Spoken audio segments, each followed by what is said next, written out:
Gigafactories versus grid overload. Tesla's answer to America's surging energy crisis. Welcome back to episode 6 of Musk's Energy Playbook. Tesla's Gigafactories are not simply places where cars and batteries are made. They are among the most power-hungry industrial buildings on Earth. And yet, rather than treating electricity as a problem for someone else to solve, Tesla decided to own that problem entirely. In this episode, we take a close look at how Tesla powers these enormous factories using solar panels, Megapack battery systems, and smart software, all working together. But more importantly, we look at why that matters. Because to understand what Tesla is doing, you first need to understand just how broken America's energy grid already is, and how much worse things are about to get. Let's start with the foundation. The United States power grid is old. Most of it was designed and built in the mid-1900s, some parts even earlier. At that time, electricity demand was relatively predictable. People woke up, turned on lights, ran some appliances, and went to bed. Factories ran on fixed schedules. Things were steady and manageable. That world no longer exists. Today, the grid is being pulled in completely new directions. Electric vehicles are coming onto roads by the millions. Data centers, especially those running artificial intelligence, are consuming power at a rate nobody fully predicted just 5 years ago. Homes are switching from gas heat to electric heat pumps. Factories are modernizing and adding robotic systems that run around the clock.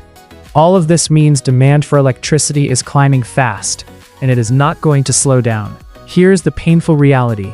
The infrastructure carrying all that electricity has not kept up. Transmission lines that were built decades ago are now running near their limits. Transformer stations that take years to replace are failing with growing frequency. In 2003, a single software bug and a few untrimmed trees triggered a cascade failure that left 55 million people in the dark across the northeastern United States and Canada. That was over 20 years ago, and the grid has only gotten more complex since then. In Texas, the 2021 winter storm exposed how badly unprepared the grid could be when conditions pushed beyond its design limits. Over 4.5 million households lost power in freezing temperatures. Hundreds of people died. Billions of dollars in damage were recorded. And the root cause was not just the weather. It was a system with almost no backup margin and no resilience. California faces its own version of this. Summer heat waves that force rolling blackouts because generation simply cannot keep pace with air conditioning demand across tens of millions of homes and businesses. These are not isolated incidents. They are symptoms of a system that was never built for the pressures it now faces. And while politicians debate and regulators study, the lights are still going out. This is the backdrop against which Tesla's energy strategy becomes genuinely important, not just for one company, but as a model for the entire country. Now let's talk about what a Gigafactory actually needs to run. These are not ordinary buildings. Giga Texas, located just outside Austin, covers over 10 million square feet. It runs robotic assembly lines, massive stamping presses, battery chemistry processes, paint shops, and climate-controlled rooms, all at the same time, 24 hours a day. At peak production, Giga Texas can pull over 100 megawatts of electricity. To put that in perspective, that is roughly the same power consumption as a city of 80,000 people. On a hot Texas afternoon, this single factory is drawing as much power from the grid as a mid-sized town. Traditional manufacturers in this situation do one thing. They hook up to the grid and pay whatever the utility charges. If the grid goes down, production stops. If prices spike, which they frequently do during peak demand periods, costs go up, and there is nothing to do about it. This is the energy trap that most American manufacturers live inside. They have no control over their power supply, no protection against outages, and no ability to manage their costs when prices climb. Tesla looked at that situation and decided to solve it rather than accept it. The strategy they built is called vertical energy integration, and it changes the equation completely. Vertical integration simply means that instead of depending on outside suppliers for something critical, you bring that capability in-house. Tesla already applies this thinking to manufacturing. They make their own chips, their own seats, their own software. Energy is no different. Here is how the system works at a Gigafactory. First, on-site solar. Giga Texas has one of the largest rooftop solar installations in the United States. Thousands of solar panels cover the roof and surrounding grounds, converting sunlight into electricity before it ever touches the public grid. On a clear Texas day, this solar array can power a significant share of the factory's total needs directly from the sun, at a cost that drops every year as solar technology improves. The grid does not need to deliver that power. No utility markup, no vulnerability to what is happening 50 miles away on the network. Second, Tesla Megapacks. Solar power has one obvious limitation. The sun is not always shining. Clouds pass over, night falls. Production demand spikes unexpectedly.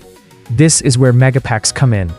Megapacks are large-scale battery storage units built right at Tesla's own factories. They charge up when solar generation is high or when grid prices are low, then release stored energy during peak demand periods or when solar output drops. This process, called peak shaving, removes some of the most expensive and grid-straining moments from the factory's power profile. Think of it as a financial buffer and a physical buffer at the same time. The factory draws less power from the grid at the worst possible moments, both for its own costs and for the broader grid stability. Third, manufacturing synergy. Here is a detail that is easy to overlook. The factories that build Megapacks are the same factories that use them. Tesla is literally deploying its own product inside its own buildings. This gives them a direct feedback loop. Engineers who build the batteries can study how they perform under real industrial conditions and feed those lessons directly back into product development. No other manufacturer in the world has this advantage. Fourth, advanced energy software. Hardware alone is not enough. Tesla runs a sophisticated software layer that monitors every kilowatt flowing through the factory in real time. It predicts when demand will rise, decides when to charge or discharge the batteries, and manages the relationship between on-site generation, stored power, and grid supply, all automatically. This is where artificial intelligence plays a growing role. The system learns from patterns. It knows that on Monday mornings, production ramps up quickly. It knows that summer afternoons in Texas mean grid prices will climb. It positions the energy system accordingly, hours in advance, so the factory is always running at the lowest possible cost with the least possible grid exposure. The result is what Tesla calls a closed energy loop, a system where the factory generates, stores, and manages most of its own power, only drawing from the public grid when it makes financial and operational sense to do so.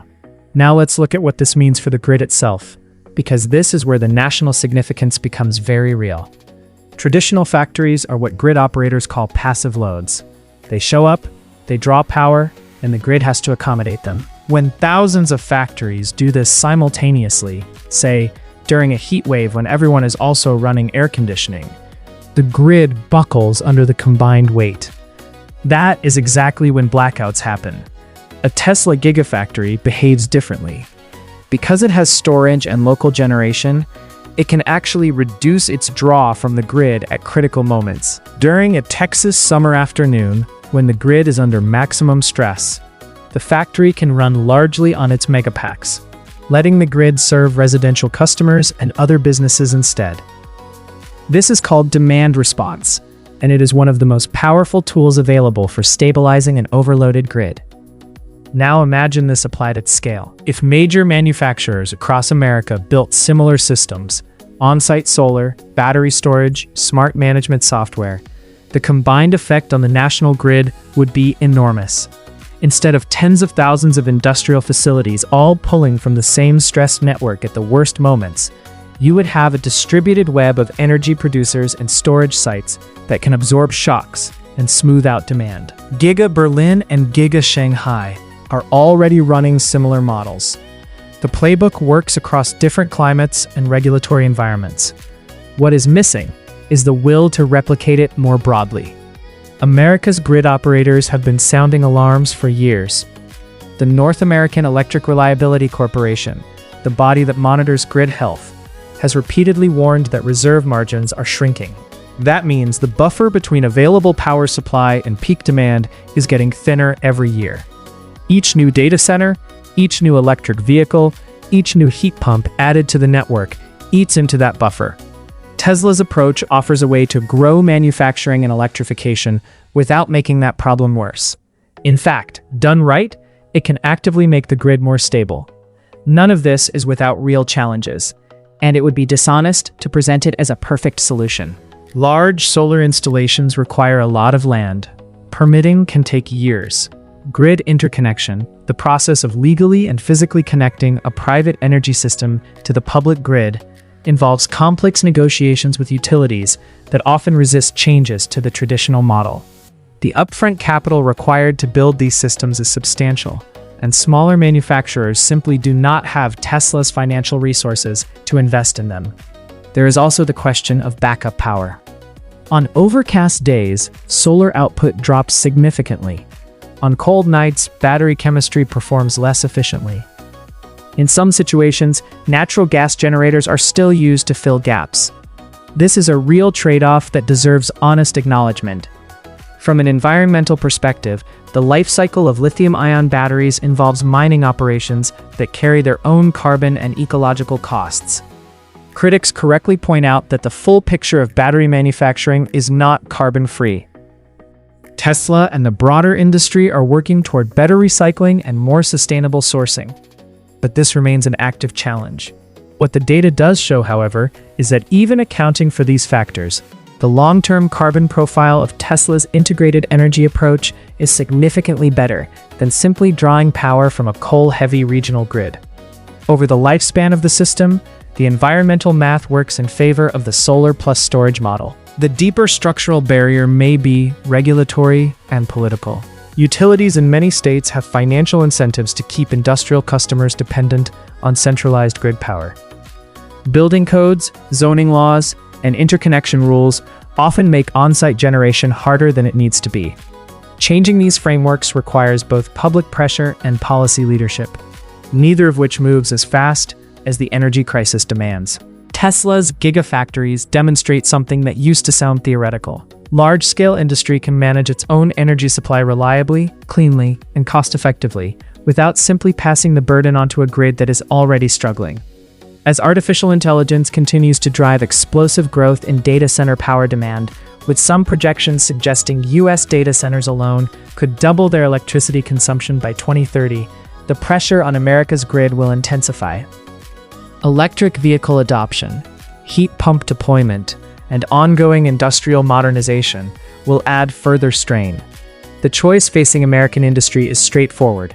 Continue depending on a grid that was not designed for today's demands and that is showing signs of serious stress. Or start treating energy supply the same way Tesla treats it, as a core operating capability worth owning and managing directly. Tesla has already shown the second path works. The economics are increasingly favorable. What is needed now is the urgency to act at scale before the grid's problems become everyone's emergency at once. In the next episodes of this series, we will look at how these same principles could be applied to modernize America's broader power infrastructure, not just for manufacturing, but for cities, hospitals, military bases, and communities that cannot afford to lose power when the grid goes down. Thank you for watching Musk's Energy Playbook. If this series is giving you a clearer picture of where American energy is heading, hit like and subscribe. And leave your answer in the comments. Should the US government require large manufacturers to build on-site energy systems as a condition of receiving federal infrastructure funding?